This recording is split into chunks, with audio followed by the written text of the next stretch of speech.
Hey, I'm getting ready to read the next chapter of Judy Moody and Steve, The Big Bad Blackout, and it's called The Ghost of Weejie.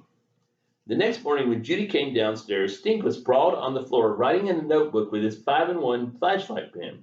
What are you doing? Judy asked. Writing a novel, said Stink, with my hurricane pen. It has a built in flashlight. The power's still out. My book's going to be 39 pages long. Want to hear? Sure, said Judy. She sat down. She closed her eyes and got ready to listen with her best third grade listening ears that she usually saved for school days.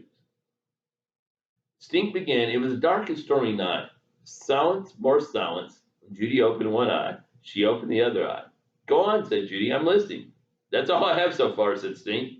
Only 38 and 3/4 more pages to go, said Judy. 38 and a half, said Stink, if I write really big. Where's Grandma Lou? Everybody's out in the car, said Stink, listening to the radio. Mom and Dad came back in. No school again today, said Mom. Yes, Stink pumped his arm in the air. Good news, said Dad. They downgraded the storm from Category 3 to Category 2.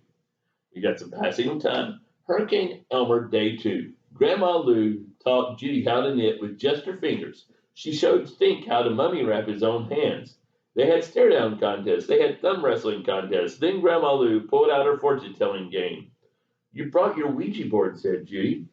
What's the Ouija board? Asked Stink. It's not for scaredy cats, said Judy. It's for talking to ghosts and for telling fortunes. It glows in the dark, said Grandma Lou. You kids go ahead and play while I finish my knitting. So how does it work? Asked Stink, leaning in to see. We rest our fingers on the pointer lightly and ask it a question, and then it spells out the answer, or it says yes, no, or goodbye. Judy and Stink placed their fingertips on the pointer. Me first, said Stink. What is Judy's middle name? The pointer spelled out letters one by one.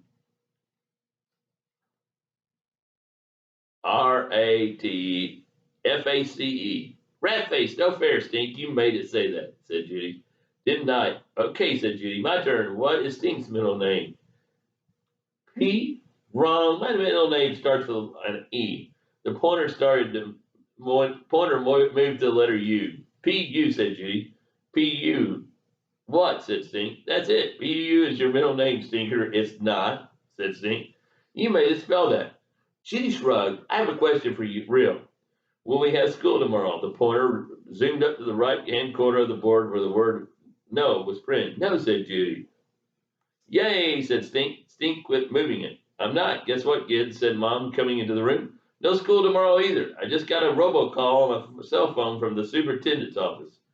Judy and Stink locked eyes. Judy got goosebumps. Stink shivered. We already know, said Stink. A ghost told us. The ghost of Weejie, said Judy. Any chance your ghost could tell us when the power's coming back on? Mom asked, raising an eyebrow. Okay, said Judy, but Stink, you can't move it this time. I won't. Cross my heart and spit in my eye. Grandma Lou, said Judy, will you watch to make sure Stink doesn't move the pointer? Okay, said Grandma Lou, but make it quick. It's almost time for my nap. Weejie, said Stink, is there a ghost in Judy's room? Just then, Mouse pounced on the board and the pointer slid down to goodbye. That doesn't count, said Stink. Mouse moved it again. Mouse moved it. Okay, try again. Is there a ghost in Judy's room? Stink asked. The pointer moved toward the number 2. Then pointer went to the letter M, and it made a beeline for the word yes. I didn't move it, said Stink. Honest, me either. Judy's eyes grew wide. Grandma Lou, I wouldn't take a nap if I were you. Weejie says there's a ghost in my room, and you're sleeping in there. I'm not afraid of a silly old ghost, said Grandma Lou. You're not? Judy asked. Nope, I grew up in an old house with a ghost. You did? Stink asked. Sure, his name was Bob. He liked pretzels. Bob? Ghosts don't have the name Bob, said Judy. Why not? What name do you think they have? Casper? I don't know, Ichabod or Bloody Mary or something. Or Abe Lincoln, said Stink. Some people think his ghost is in the White House. But ghosts aren't real, and they definitely don't eat pretzels. How do you know if you've never seen one, said Grandma Lou with a twinkle in her eye. If Santa likes cookie, why can't Bob like pretzels? Stink scratched his head. Stink scratched his elbow. Suddenly Stink felt itchy and scratchy all over. Yep, old one-legged Bob. We'd hear him clomping around the attic at night, dancing on one leg, could hardly sleep a wink some nights. You're just saying that, Stink said to Grandma Lou. Am I? Did Bob ever go bowling up there?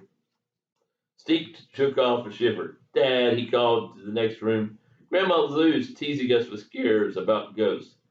Dad poked his head into the room. Grandma Lou sure is a good storyteller, isn't she, kids?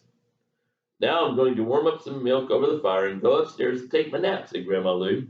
Naps, ghost pretzels. She, Judy Moody, had an idea. Rare. And that's the end of this chapter of The Big Bad Blackout. Hope you have a great rest of your day. Bye for now.